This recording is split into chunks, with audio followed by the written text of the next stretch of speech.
Finally কাম বন হৈ গ'ল।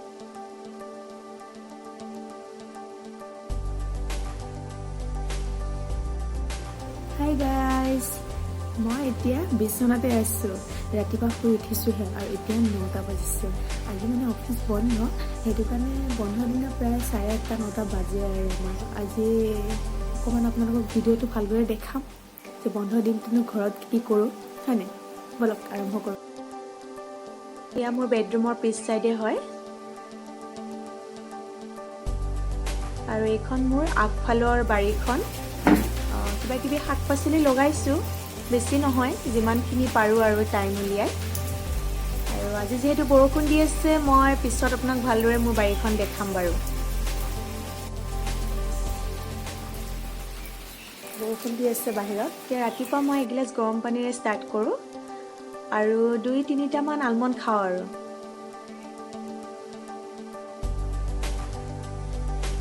আলমণ্ডটো মই এনেকৈ ৰাতি তিয়াই থৈ দিওঁ আৰু ৰাতিপুৱা বাকলিটো উলিয়াই পেলাই খাওঁ।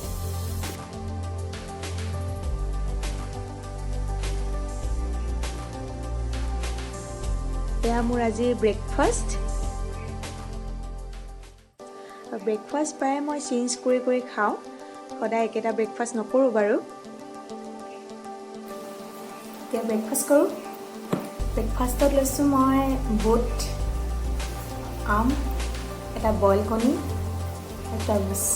আজি ফ্ৰুটছকে খাওঁ। ডেইলি ফ্ৰুটছ খোৱা নাযায়।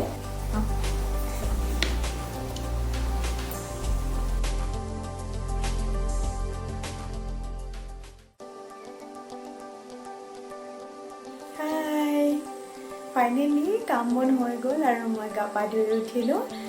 এতিয়া আকৌ লাঞ্চ টাইম হ'লে লাঞ্চ বনাব লাগিল। আজি মই এটা চিক্ৰেট ৰেচিপি বনাম, বলকচোন আপোনালোকৰ লগতো শ্বেয়াৰ কৰোঁ। আজি লাঞ্চত মই বনাম চিকেনৰ এটা চিক্ৰেট ৰেচিপি। আৰু ইয়াৰ ৰাতি আনি থৈছিল চিকেনটো মই ফ্ৰিজাৰত ভৰাই থৈ দিছোঁ। এনেকৈ থ'লে আপোনালোকে 2-3 দিন ৰাখিব পাৰিব। আৰু মই আজি বনাম বইল চিকেন। আমি অলপ মগু দাইল ধুই লৈছোঁ। এতিয়া গোটেইখিনি বস্তু মই কুকাৰত দি দিম। পিঁয়াজ দিছোঁ, মই জলকীয়া দিছোঁ, আদা নহৰু, আলু কেইটামান কাটি দিছোঁ, নিমখ দিম আৰু লগতে শুকান জলকীয়া আৰু অলপ জিৰা দিম। মোৰ গোন্ধটো ভাল লাগে আৰু শুকান জলকীয়া আৰু জিৰা দিলে। আৰু পানীটো আপোনালোকে বেছিকৈ নিদিব।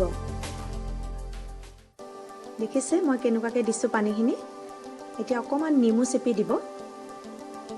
তেজপাত দুখিলা দি দিছোঁ আৰু চয়া চচ অকণমান দি দিব কালাৰৰ কাৰণে। এতিয়া এইখিনি মই 4-5টা হুইচেল মৰাম।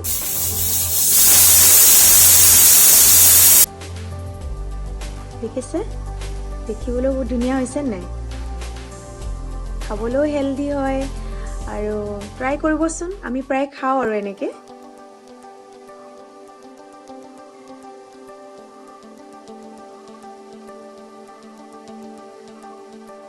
দুপৰীয়া লাঞ্চটো কৰি অকণমান ৰেষ্ট কৰি ল'লোঁ, যিহেতু আজি বহুত কাম কৰিলোঁ, ভাগৰো লাগিছিল।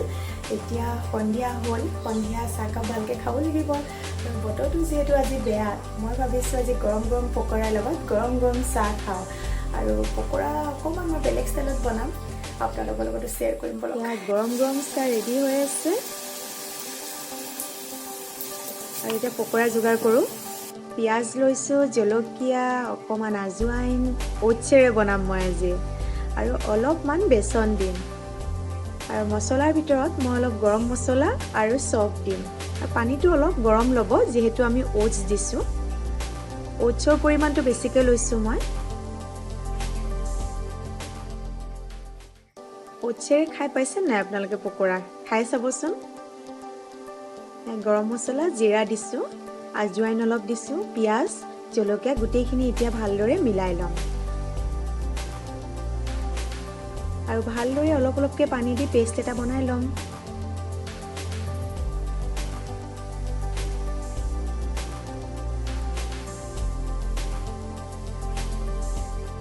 এতিয়া মই কেৰাহীত ৰিফাইন তেল দি লৈছোঁ।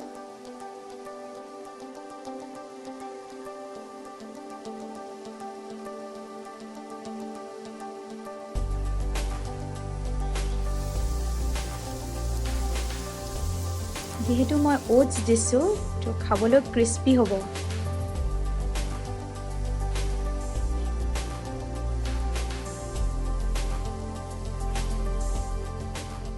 এয়া মোৰ চাহ ৰেডি হৈ গ'ল আৰু মই কাপত বাকি লৈছোঁ।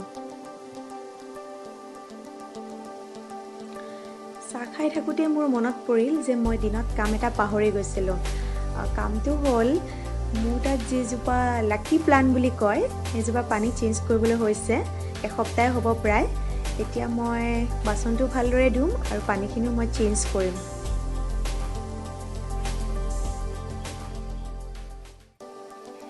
এইজোপা মই ডিফুৰ যিটো আমাৰ কাৰ্বি ইউথ ফেষ্টিভেল হয় মই তাৰ পৰা আনিছিলোঁ। এয়া মই ভালদৰে ধুই ফিল্টাৰৰ পানী ইউজ কৰোঁ সদায়, ফিল্টাৰৰ পানী দি দিলোঁ আৰু এসপ্তাহলৈ টেনশ্যন নাই আৰু। এতিয়া ৰাতি ডিনাৰলৈ আহোঁ।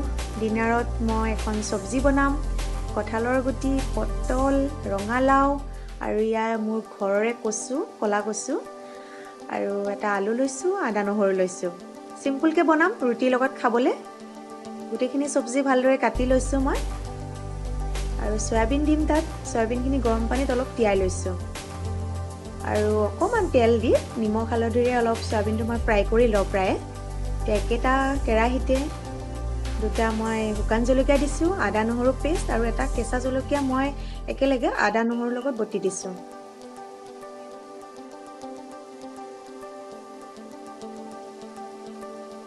ইয়াত অকণমান জিৰা দিম, গোটা জিৰা দিছোঁ মই আৰু অকণমান হিং পাউডাৰ দি দিম।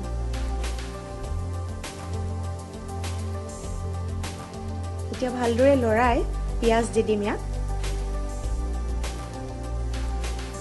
আৰু চব্জিখিনি দি অলপ সময়ৰ কাৰণে ফ্ৰাই কৰি থাকিব। অলপ ফ্ৰাই হোৱাৰ পিছত মই নিমখ আৰু হালধি দিম।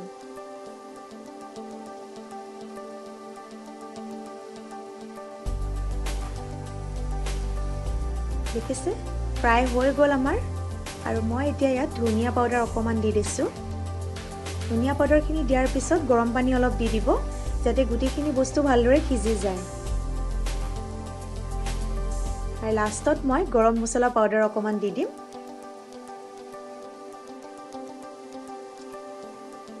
আমাৰ ডিনাৰ অলমষ্ট ৰেডি হৈ গ'ল।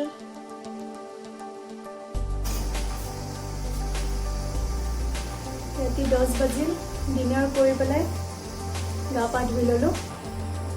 আজি গোটেই দিনটোনো কি কৰিলোঁ আপোনালোকৰ লগত শ্বেয়াৰ কৰিলোঁ, ভালো লাগিল।